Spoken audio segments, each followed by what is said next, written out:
Hi, everyone, and welcome back to For the Curious and Confused, a podcast for people who want to understand different perspectives of the world through the people who inhabit it.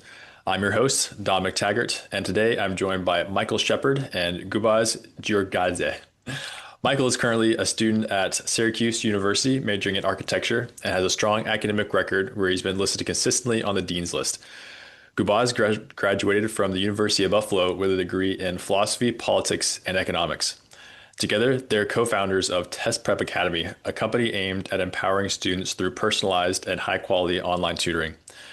Revisiting and revising the methods we use to learn is an important theme in the 21st century, so I'm excited to hear what Test Prep Academy has to offer. Michael and Gubaz, thank you guys for sharing your time today. Thank you Thank you for for that. Oh, Yes. Yeah, all right, I'll let you guys know who we got coming up for who's talking where. So to Mhm. start us off, maybe could you give us a 2 minute introduction of who Michael and Gubaz are and what motivates you? Maybe starting with Michael there. Sure. Well, my name is Michael. I come from a Georgian immigrant family, but I was born here in Brooklyn, in New York City. Growing up, I was always taught that education is very important. My family's kind of old school, and they were very convinced that without an academic education that's very strong and full of distinctions and things like this, you wouldn't really get far in life. Personally, I think you absolutely could, but I think without it, but education definitely helps. And I've loved to teach ever since I was young. I'm sure this is rare, but even when I was a kid, I would look at the teachers conducting their lessons, and I would think, I feel like I'd be good in their shoes too.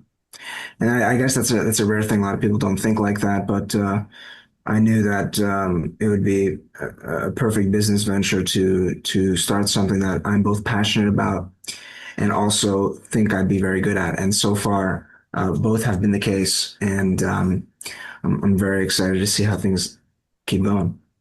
Yeah, I'm excited to hear more about that. That's a nice initial story of the recognizing the doing a similar thing as the teachers that were in your classes. Gubaz, what about you? Yeah, absolutely. I'd like to add on to something that Michael said of our parents being old school. So I as well come from a family of Georgian immigrants, and however, I was also born in New York City and grew up here. So I feel like both Michael and I have are at an age right now where we're able to really blend the old school mentality with the new school approaches, and I feel like that's what works the best with our students currently. Because the thing is, we experience that of having those old school tutors, right? And as much as they were very knowledgeable in their field of study, um, when it comes to teaching, it's one thing of being knowledgeable, but it's very important to be able to share that knowledge in a particular way, right? Keep your students engaged and keep them kind of hungry to learn more from you, right? And I Hmm. feel like that's something that we do really well at Test Prep Academy is curating our teaching approaches to particular students because we know what it feels like to be in their shoes, right? We grew up in the so to speak, American school system, right? And we've experienced what it is to take these tests that they're taking, whether it's the SSAT or the SAT or the Regents, and we've experienced that, but we also still have that little bit of the old school mentality kind of implanted in our minds. So I feel like we blend that well, and we strive for the same results, but we kind of give it a more modern approach to kind of how we interact with the students. Hmm. Very cool. Maybe just for listeners who aren't as familiar with old school versus new school, can you maybe give like a 1 or 2 sentence summary for what you mean by old school mentality and what you mean by new school methodology or whatever terminology you use there? Yeah, Absolutely. So, I mean, with old school, we mean, all right. So we would, I don't know about Michael, but I had this older Russian tutor that was very just like strictly business, and that might work with certain students, but there was some times where it's like your mind starts to drift off because it's just like information coming at you at a rapid speed, and it's like if you can't Mm. keep up, then they're just like getting aggravated with you of like, oh, why don't you understand this? Where we realize that, look, every student has different learning methods, right? Some are visual learners where you could, for example, we could share our screen and annotate on the screen, and they could follow along and understand in that way. Some have to do it themselves. So instead of us sharing our screen, we would ask them to share their screen and Mm. kind of walk us through their steps and just give them guidance with that approach.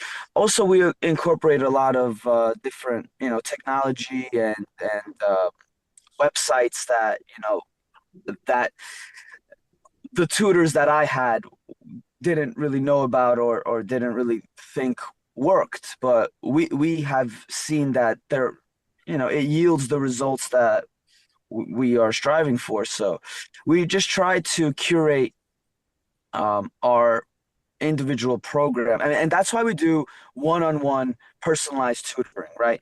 Um, we don't offer group lessons right now because we feel like, look, right now with how it's structured, since it's strictly virtual, we don't want our attention to kind of be split. It's different when it's in a Mm. classroom setting and you're present, you're able to interact with the students differently. But because we're offering virtual tutoring, we want to keep it one-on-one, personalized, so that we could curate this program to each individual student's needs. I can see a lot of advantage with that. Yeah. Yeah. So thanks for the clarification on those 2 points. So Michael, Absolutely. maybe could you give us a little bit of an outline of what are some of the challenges you're trying to help people address with your work? I'm sure a lot of this will piggyback off of what Gubaz said, but just to start digging in a little more. I mean, there's a lot of challenges right now with the generation we're dealing with today. And that sounds like something that every generation has said about the incoming one. But honestly, there's a couple of issues we need to address that have never really been seen on such a mass scale. What we're used to as humanity has moved forward, especially since the Industrial Revolution and the 20th century with the boom of technology, is we've been used to every generation improving and improving when it comes to academic understanding, right? As time moves on, as technology improves, we have students that are able to learn earlier and they're able to learn better, read faster. Literacy rates have gone up. Math proficiency rates have gone up. Now, for the first time, we're starting to see a decline. It's very difficult with a lot of challenges that have been brought forward. Really, it started in 2020 with the coronavirus and the year away from schooling, from physical schooling when everyone was doing virtual. This caused a lot of developmental issues, especially with the earlier years. Kindergartners, first graders, second graders who are supposed to, in these years, very important years of development, talk to people, begin problem solving, begin critical thinking, communication. They've missed out on this. Now, eventually, this problem shifted because there was two things that were happening at the same time. Even right now, COVID is still blamed for the falling literacy rates, the falling academic standards. But it's really two things that came up at the same time. Now, the second thing is, of course, the popularization of short form content. So even about 10 years ago, when Vine first came out, that was really the first application that ever had these short 7-second videos that you could see over and over again, multiple, right? Mm. But even that wasn't around a very long time, and it didn't really get a chokehold on everything. Now, after TikTok has come out and every other media platform has followed suit with YouTube Shorts, with Instagram Reels, with Twitter videos, every single social media application, even Snapchat, and even ridiculous, like you'd never imagine, like something like LinkedIn having short form content, but they do. And Mm. so, uh, what they're doing now is they're running these scientific studies, and they're seeing that though we joke and we call it brain rot, in reality, it actually does do damage, significant damage to your cognitive ability, your ability to store memory, your ability to learn and gain new information, especially when you're watching it for hours. And these students, they have a lot of trouble. They have trouble paying attention. They have trouble with communication skills. And what you see a lot of the time is you're tutoring a ninth grader that's actually a year or two behind on a seventh grade or sixth grade level. And it's become a large challenge to address because when you're tutoring, especially, you have 2 or 3 hours a week with this child. It's not necessarily enough time if their foundations are completely gone and they don't understand how they're supposed to learn, how they're supposed to read, how they're supposed to do math. But the hope is that we can actually just promote positive behaviors as well. So it's not just we teach them for an hour mathematics. We also say, hey, give them advice. Make sure you don't go online for too long. Don't be watching these reels. Don't be watching these TikToks because they're really doing damage to you. And in that sense, we like to think of ourselves as tutors, yes, but also as like mentors for these children. That over the years we develop a connection with them that they can trust us, and then they'll listen to us because say what you will about like nagging elders and everything, but a lot of people do have somebody's best interest at heart, and we'd like to think we have our students' best interest at heart, and Mhm. we try to give them advice to cut things out like that. We tell the parents too, so that's a really big challenge we've been trying to fight. Yeah, so it sounds like a little more of a holistic approach as well, where you're taking in these outside factors, outside of just like how well they're understanding a certain subject, and um, yeah, providing more holistic direction. So how does that tie into your actual personal tutoring philosophy, like when you're actually engaging with students, and what methods do you use to determine the needs of your tutorees? Maybe Gubaz, we can start with you and bounce back to Michael for a second. Absolutely. To touch on, so Michael mentioned the nagging elder, right? Hmm. I feel like we can all relate to that, where we've had someone kind of just like nagging at us, saying like, "You have to do this, you have to do that." Um, but what our approach is more so is that these children, no matter how young they are, right? It could be a first grader. You can't underestimate their ability to comprehend what you explain to them. So it's one thing to tell a student, hey, you have to do this. But it's another thing to really explain to them from the ground up of why you have to do this, right? For example, and what like the long term goal of this is, right? And we try to use our own experience to sort of create this overarching like idea of, all right, think about this. All right, you're this one exam, right?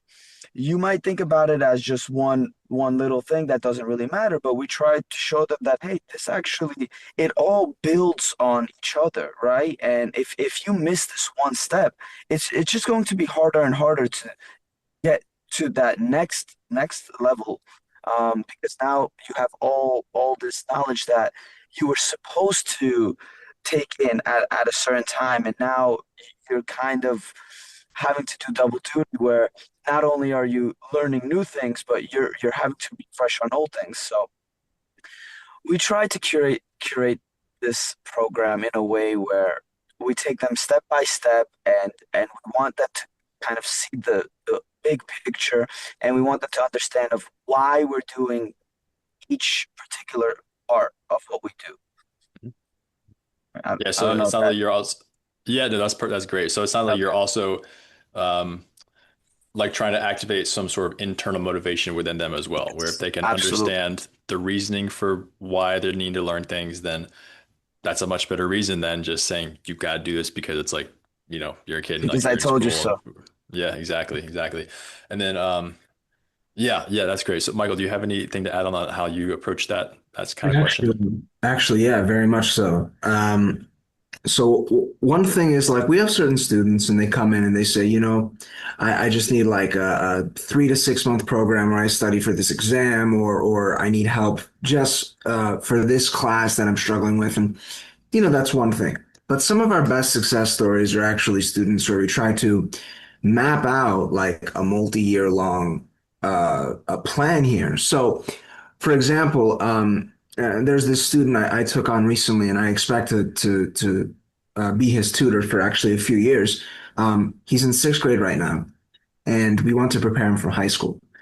Now, what a lot of people don't realize is middle school is completely connected to high school, which is completely connected to college. So if that's the route a child is trying to go down, it might sound silly to say start preparing for college in sixth grade, but it's actually a lot less silly than you think. Because what happens is if you are able to formulate yourself to the point where you're going on an accelerated track in middle school, by the time you get to high school, you can start doing AP courses or advanced placement courses, which are essentially college courses that you can take in high school. You can start doing them early and earlier. Now, some people walk out of high school, graduate, but they don't have a single credit to their name going into college, and they don't really look that good for colleges. They're just the typical student. If you want to show that you're really something special, this all starts honestly even as early as elementary school, but a lot of people don't really want to look that far. Us in New York City, there's this exam called the SHSAT. And the SHSAT gets you into a few select specialized high schools that are in the city. And these are very, very strong schools. Now, the whole core staff at Test Prep Academy, we've all been able to get into one of these specialized high schools, Brooklyn Technical High School specifically. And we understand the path forward starts all the way in sixth grade and seventh grade. And like I said, we try to prepare kids year after year. And that's another aspect to this whole mentor thing. Because, what teacher do you actually stay with for more than a year in school? You don't really. But in that sense, we almost become like someone who understands the system, understands what you're supposed to do, and is willing to help you get there. And as long as you follow the steps, and as long as you actually study, it's pretty much impossible that you don't accomplish what you want to accomplish. Because a lot of the time, you can't because of ignorance. Like I'm signing this student up now for the accelerated track they didn't even know they had in their middle school. And now we're going to try to get them into there because they're very deserving and very capable to actually complete that course. If I never got involved, they might have never even found out about that. So that's sort of the systems we're operating with here. Hmm. Hmm. To just if I could just add on to Yeah, yeah, definitely. something like that, right? And it ties back to the holistic approach, right? So as Michael said, if he didn't get involved, they might have not known that information. So another thing that we offer is free informational seminars for let's say middle school students that are moving on to high school, but anyone is free to join, right? Whether they're a student of Test Prep Academy or not, right? It could be a parent of a fourth grader, right? And they're just thinking ahead.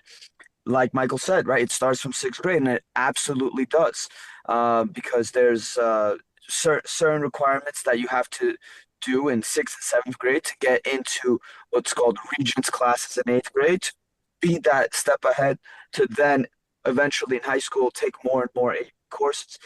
Um, so what we do is we offer these free informational seminars in order to just make sure that these parents are aware of the programs and opportunities and exams and just try to provide them with all the necessary information so that then they have an outline of, okay, these are what my options are, and then they can better decide on how they want to approach things from their end. And then it helps us to know how we should approach things from our end.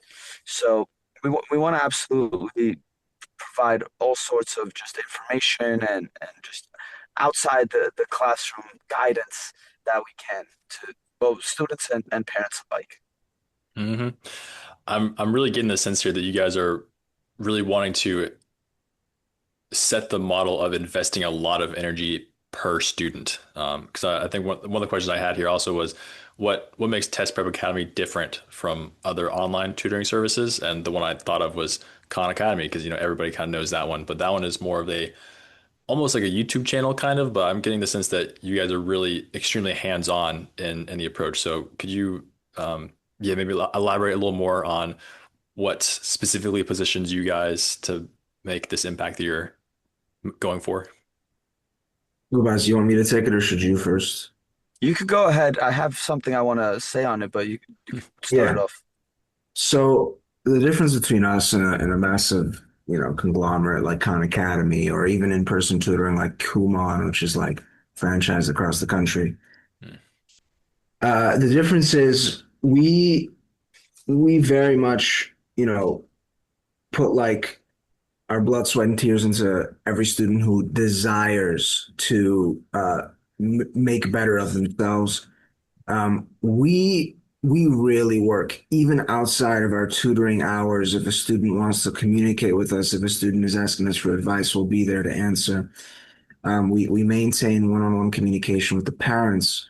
We really become sort of almost like I keep coming back to this word again and again, but it is very much a mentor, almost like if you've ever heard of Big Brother programs where somebody older like helps mm, out a younger student. It's not as official as that, but it just comes to the point where all of our tutors are so invested.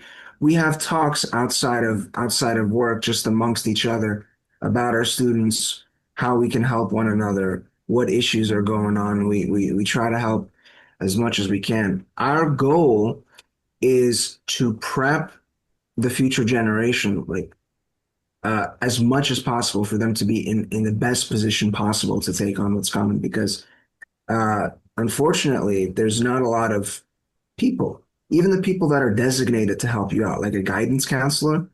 A lot of the time a guidance counselor's got 100 students under their belt. They don't really have enough time to actually take any one student into like a specific consideration beyond what they're required to do. And so at Test Prep Academy, we definitely pride ourselves on the fact that we love each of our students and we really, really desire and put the work in to set them up, which is not something you could really say about these massive companies. Even small, let's say local chains that we're very familiar with, and we've had a lot of run-ins.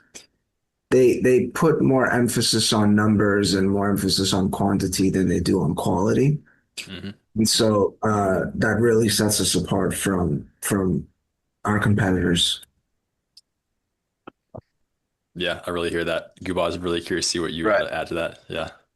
Right. Well, actually, he did touch on what I wanted to say of. So, I mean, I can't speak for each of our tutors. I mean, but I've had like conversations with parents over an hour long. After imagine like tutoring all day, right? You start at some days it's like start at 3 p.m., end at 9, 10, and then let's say a parent calls me, I let them know, hey, I'll call you back at 10. And then I stay on the phone with them for an hour and a half and just discuss really just everything that uh, I, from my perspective, believe that the student needs and how we can approach it moving forward and what we can do to help, as well as all of our students have our cell phone numbers. And even if it's like not a day where we have a class, right? Our students know they could always text us if they have any questions, right? And we're never going to say, "Oh no, we don't have class today." Of course not.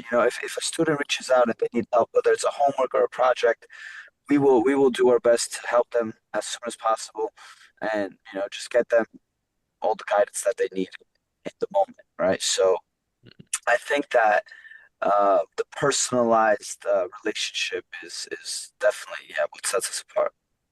I'm really getting the sense of that. How many students do you guys have enrolled at a time typically, like in the entire test prep academy? Well, at our high, it fluctuates throughout the year because certain students Mm, join early, late, leave early, late throughout the school year. But at our mm, peak, you'll see around at least this past year we had around 50 students at a time. So mm, um, and that's divided amongst about something like eight tutors. mm, So as of right now, each tutor is very dedicated. We have the hours for it. I mean, you look at that, it falls to about, what is that? Something like 50 and eight. So what about five and 6. 5 to 6 students per tutor? And so you're very much able to put as a lot of time and effort into each student. A mm, teacher in school has about 30 kids they have to look after for the whole day. mm, So mm. um, it's Yeah, that just was gonna be my next question about the tutors you guys have. So I imagine that for some of the change you're talking about are competitors who aren't necessarily trying to make it as holistic that it doesn't matter quite as much if you kind of run through tutors, but I would imagine that you guys must be very selective in how you build your team. And also from looking at the website that you guys had, it looks like that you're primarily comprised of undergraduate students mainly as the mentor or as the tutors. Um, so my question is, what are some of the strengths and weaknesses of being a young team in what you're trying to do, and how has that been navigating this sort of existing tutoring field and coming into that? Maybe Hmm. Gubaz. That's a great question.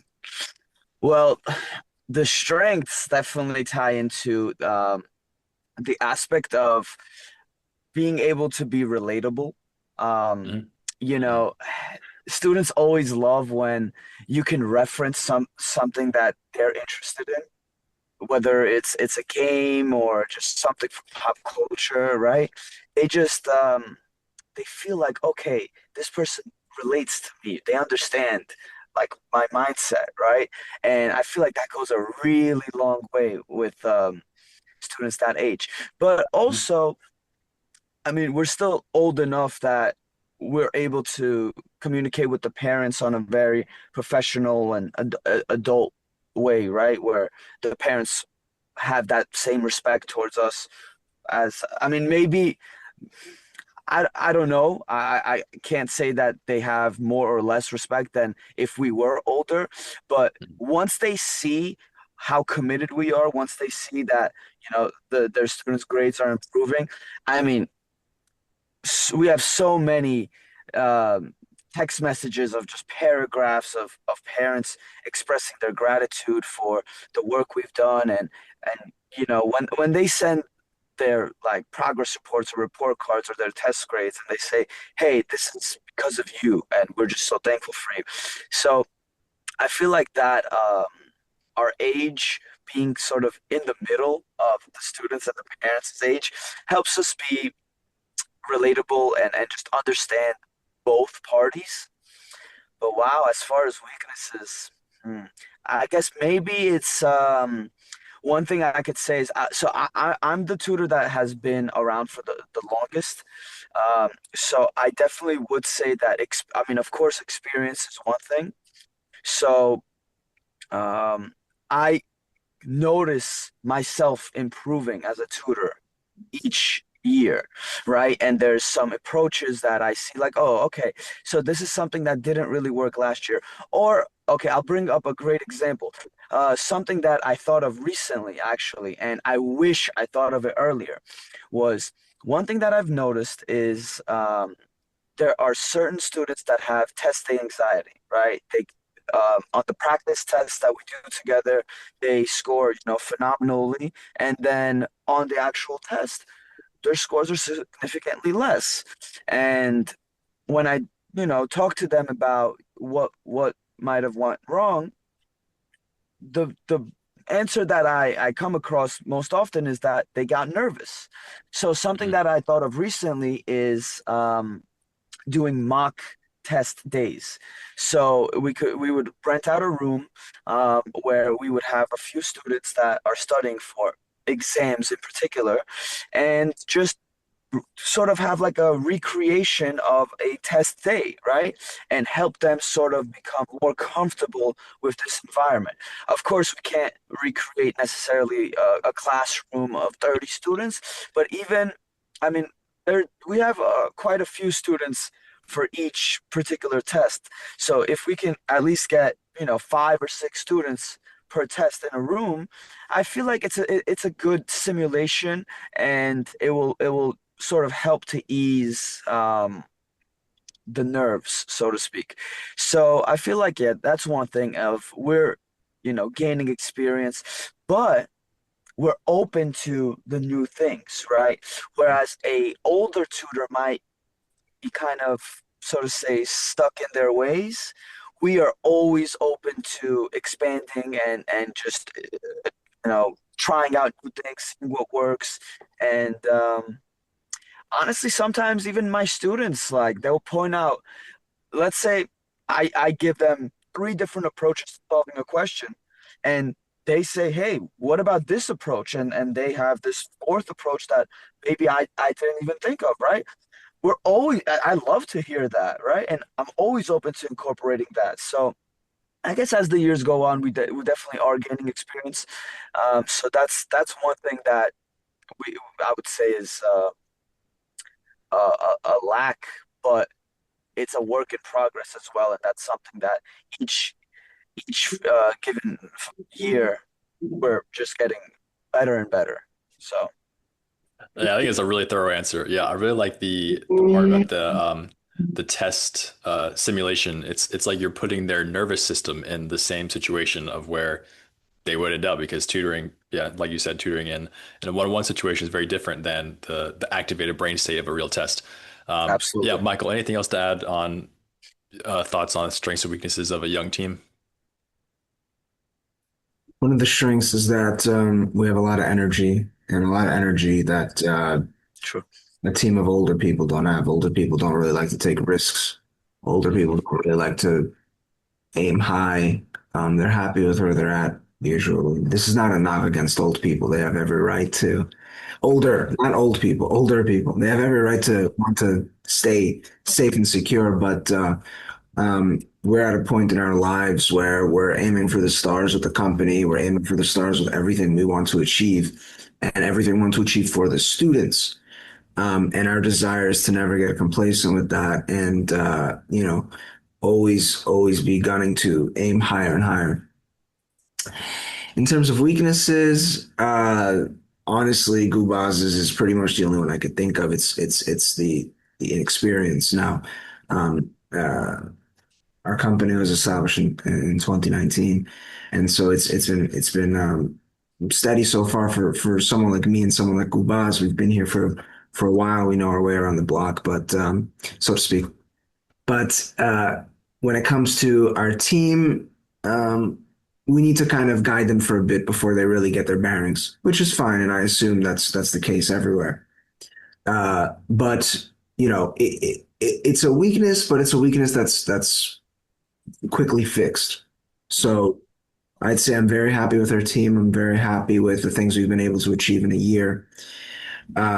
Especially most recently, we celebrated the end of our first successful phase 2 year, which is some underground stuff that we really probably can't expand on, but we celebrated and we have photos on the website of this large event we were able to pull off, and it was a great time for everybody and all the students and all the parents.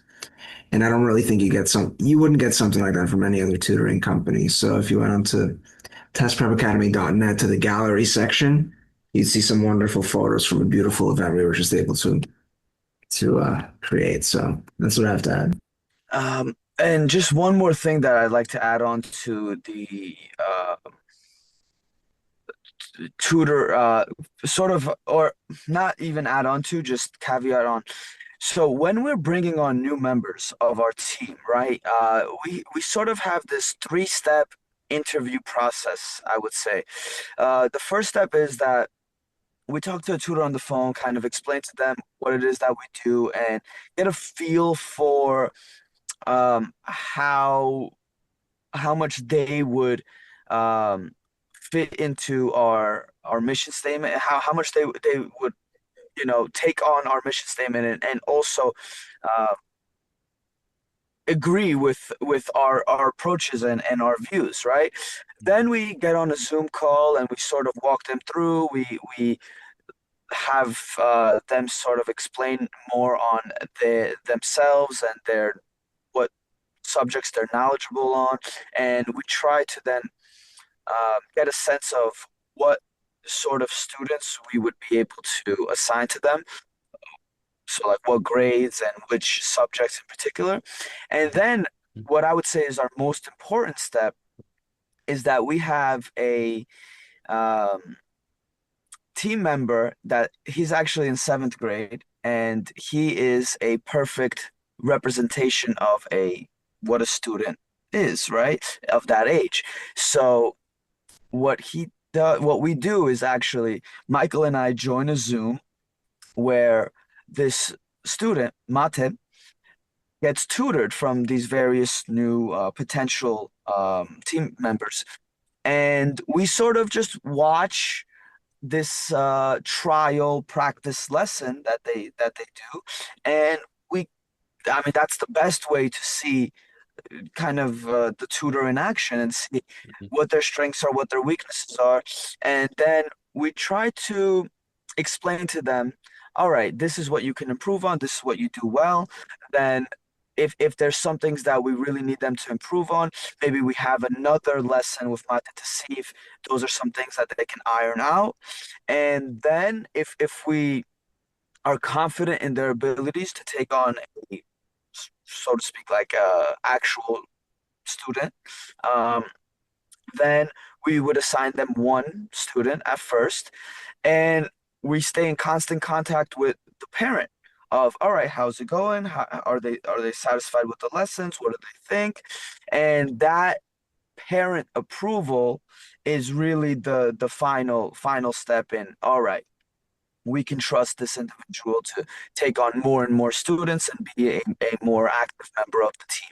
So we really want to start them off slow and steady to make sure that each team member understands what our goal is, and we want to make sure that again, back to the whole quality over quantity thing, right? We want to make sure that each of our tutors are providing each of their students with that holistic approach, and just everything they need to succeed in their academic careers.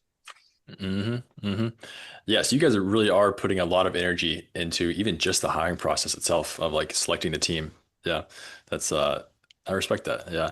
So Thank you. what I think is the want to get into the questions here. What is your favorite and least favorite part of running the company, being co-founders of the company, anything in the tutoring sphere?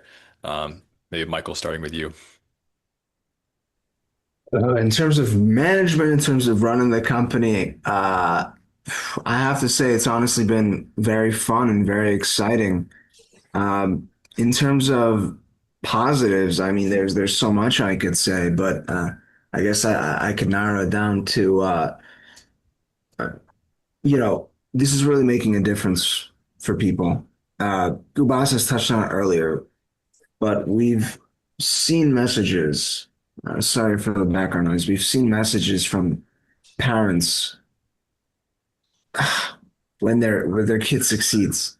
And it's like, look, when you get a student to improve from a 1,000 to a 1,400 on their SAT, this is something that affects the rest of their life.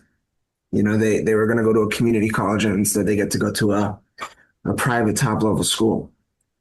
And so that's honestly been the best part is understanding that we're helping facilitate this.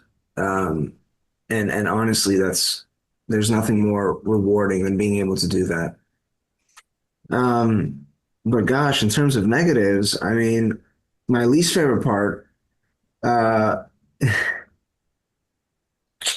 I don't know. I guess if there was anything I could say is that sometimes in a business like this where you're working with others, you don't always get your way, and you got to compromise, which is fine. Hmm. It's fine at the end of the day when you have to compromise, you have to compromise. But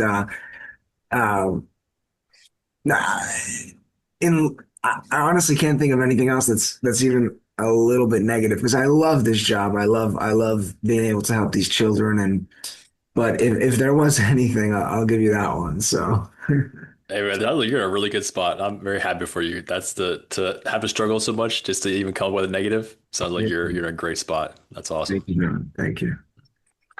Yeah.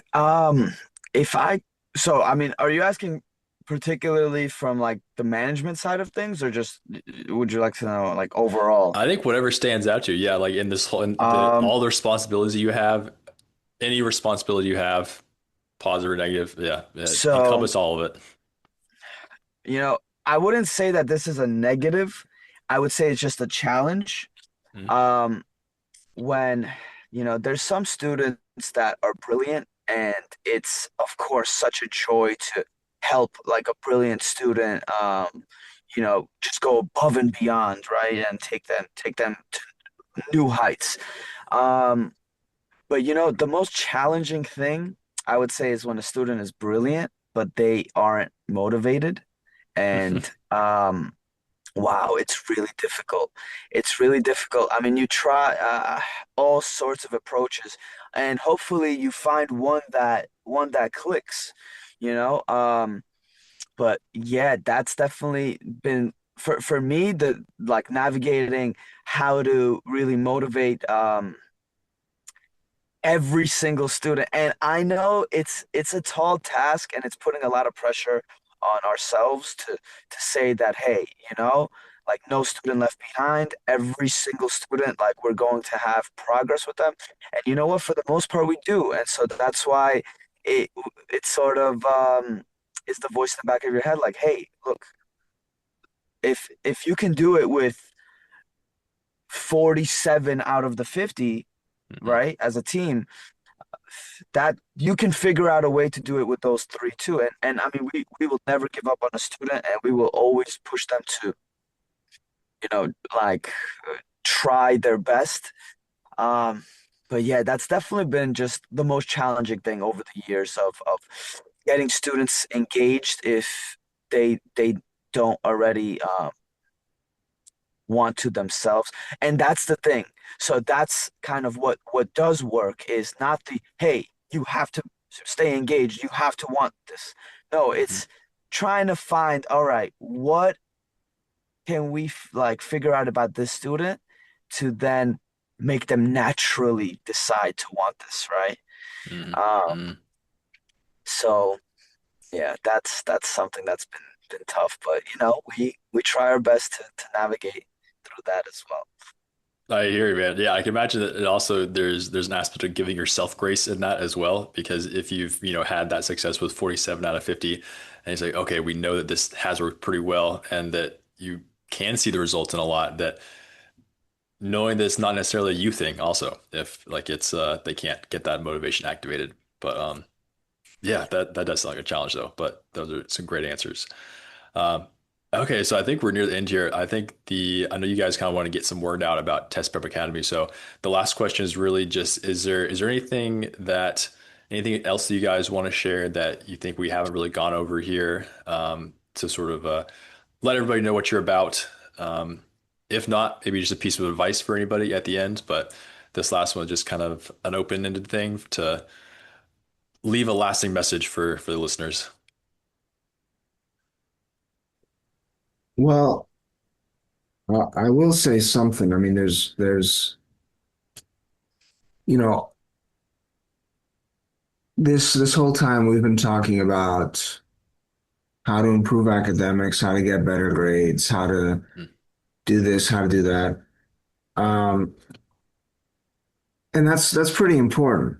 It's very important if that's the path you've chosen. There's tons of people in this country and all across the world, but we're in America, so let's talk about America. Um, who can't be academics, and that's okay. This country would collapse if everybody was an academic. We need people who aren't. oh yeah.